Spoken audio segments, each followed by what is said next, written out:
أعوذ بالله السميع العليم من الشيطان الرجيم. بسم الله الرحمن الرحيم. الحمد لله والصلاة والسلام على رسول الله وعلى آله ومن والاه إلى يوم لقاء الله. مشاهدينا ومستمعينا المحترمين، السلام عليكم ورحمة الله تعالى وبركاته أينما كنتم، وأهلا وسهلا بكم. نلتقيكم اليوم مع الجزء الخامس من سلسلة عقائد الإمامية، ومع عنوان عقيدتنا في صفات تعالى. ونعتقد أن من صفاته تعالى الثبوتية الحقيقية الكمالية التي تسمى بصفات الجمال والكمال كالعلم والقدرة والغنى والإرادة والحياة، هي كلها عين ذات، ليست هي صفات زائدة عليها. Les attributs d'Allah. Nous croyons que les vrais attributs positifs d'Allah, qu'on appelle les attributs des perfections kamel, et les attributs d'esthétique jamal, tels que l'omniscience, l'omnipotence, l'autosuffisance, la volonté divine et l'éternité, sont identiques à son être. وليس وجودها إلا وجود الذات، فقدرته من حيث الوجود حياته، وحياته قدرته. Leur existence est l'existence même de l'être divin. C'est pourquoi, du point de vue de l'existence, par exemple, le pouvoir d'Allah est son être, et son être est son pouvoir. بل هو قادر من حيث هو حي، وحي من حيث هو قادر. Il est puissant parce qu'il est vivant, et il est vivant parce qu'il est puissant. لا إثنينية في صفاته ووجوده، وهكذا الحال في سائر صفاته الكمالية. Il n'y a pas de dualité entre Allah et ses attributs. Tous les attributs de perfection d'Allah sont ainsi. نعم، هي مختلفة في معانيها ومفاهيمها، لا في حقائقها ووجوداتها. Toutefois, ces attributs diffèrent l'un de l'autre du point de vue du concept et de la signification. Par exemple, la connaissance d'Allah est autre chose que sa puissance, mais du point de vue de son existence, ils sont les mêmes. لأنه لو كانت مختلفة في الوجود وهي بحسب الفرض قديمة واجبة كالذات،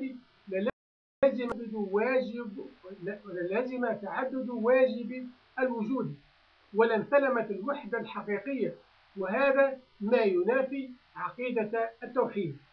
Car s'il était différent du point de vue de son existence, et l'hypothèse est que les attributs d'Allah sont préexistants et auto-existants comme son être, cela supposerait obligatoirement qu'il y ait plusieurs êtres auto-existants, ce qui contredit le véritable fondement du monothéisme de l'être divin. وأما الصفات الثبوتية الإضافية كالخالقية والرازقية والقدم والعلية، فهي ترجع في حقيقتها إلى صفة واحدة حقيقية، هي القيومية لمخلوقاته. Quant aux attributs positifs supplémentaires, tels que le fait qu'il est le créateur, le pourvoyeur des moyens de subsistance, l'éternel et la cause première, ils sont tous dans un seul vrai attribut qui consiste en fait qu'Allah est l'autosubsistance. وهي صفة واحدة تنتزع منها عدة صفات باعتبار اختلاف الآثار والملاحظات. Et le fait d'être qayyum est le seul attribut d'où sont dérivés différents attributs tels que le fait d'être créateur et pourvoyeur de moyens de subsistance selon les différentes manifestations. وأما الصفات السلبية التي تسمى بصفات الجلال، فهي ترجع جميعها إلى سلب واحد هو سلب الإمكان عنه. إن سلب الإمكان لازمة بل معناه سلب الجسمية والصورة والحركة والسكون والثقل والخفة وما إلى ذلك، بل سلب كل نقص. Les attributs négatifs d'Allah sont appelés les attributs de dignité, jalal. Ils nient toute la possibilité qu'il soit créé, c'est-à-dire qu'ils mettent en évidence le fait qu'il n'a ni corps, ni forme, ni mouvement, ni immobilité, ni poids, ni légèreté.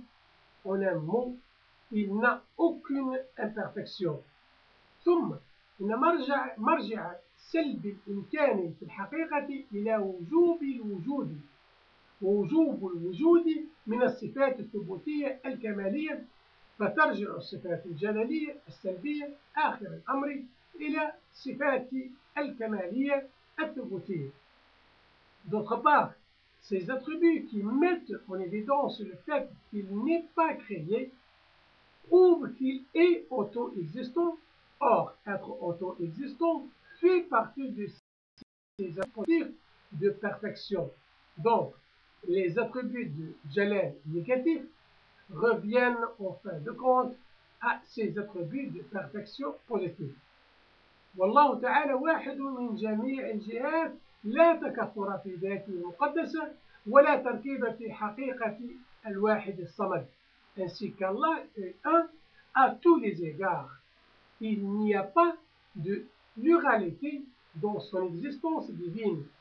Il est évident, vrai, qu'Allah est en réalité un et seulement un, et qu'il n'y a aucune composition dans son être.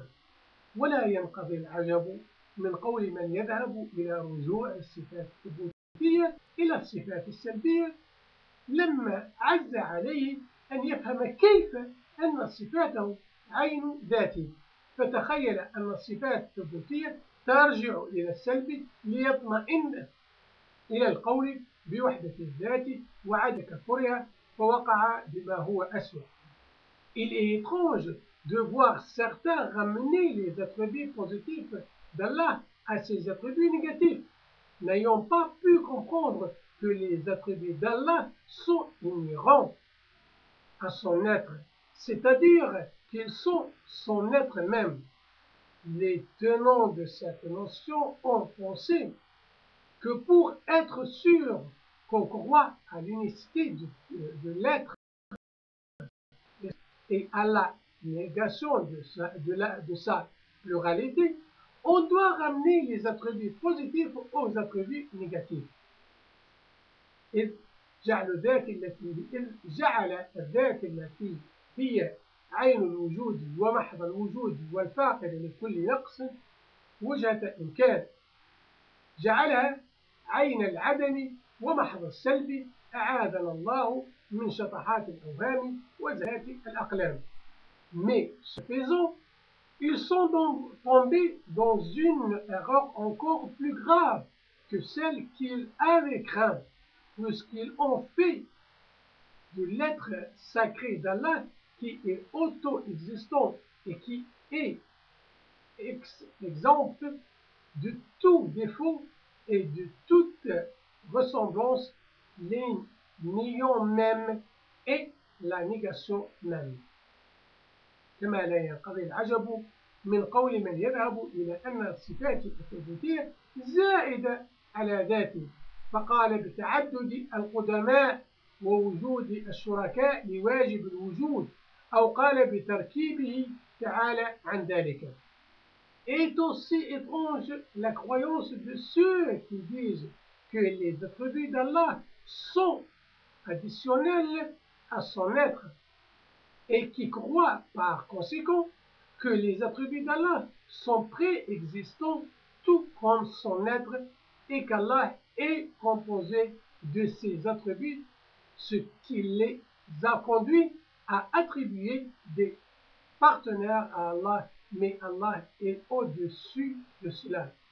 قال مولانا أمير المؤمنين وسيد الموحدين عليه السلام: وكمال الإخلاص له نفي الصفات عنه بشهادة كل صفة أنها غير الموصوف، وشهادة كل موصوف أنه غير صفة، فمن وصفه سبحانه فقد قرنه، ومن قرنه فقد ثناه، ومن ثناه فقد جزأه، ومن جزأه فقد جهله.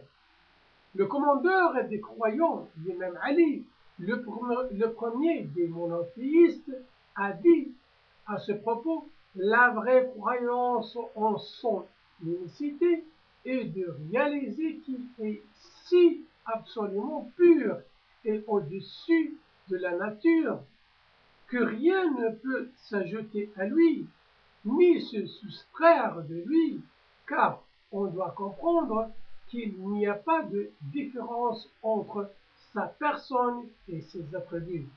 Celui qui admettrait que ses attributs soient une addition à son être s'écarterait par là même du concept du monothéisme et croirait à la dualité, lui et ses attributs. Et celui qui croit à la dualité d'Allah croit en fait à sa partition, et celui qui croit à sa partition l'ignore. Il est ignorant et essaiera toujours de croire à une création de son imagination comme étant sa déité, et quiconque conçoit une telle croyance admet une limitation à son être, le confine en un lieu ou à des attributs particuliers et le rabaisser au niveau de ses créateurs. إلى هنا نأتي أعزائي المشاهدين والمستمعين إلى نهاية الجزء الخامس، ونختتمه بدعاء زمن الغيبة: اللهم عرفني نفسك فإنك إن لم تعرفني نفسك لم أعرف رسولك، اللهم عرفني رسولك فإنك إن لم تعرفني نبيك لم أعرف حجتك، اللهم عرفني حجتك فإنك إن لم تعرفني حجتك ضللت عن ديني، اللهم لا تميتني ميتة الجاهلية ولا تزغ قلبي بعد إذ هديتني، آمين رب العالمين. كنتم في حفظ الله ورعايته. C'est la fin de cette émission. À très bientôt.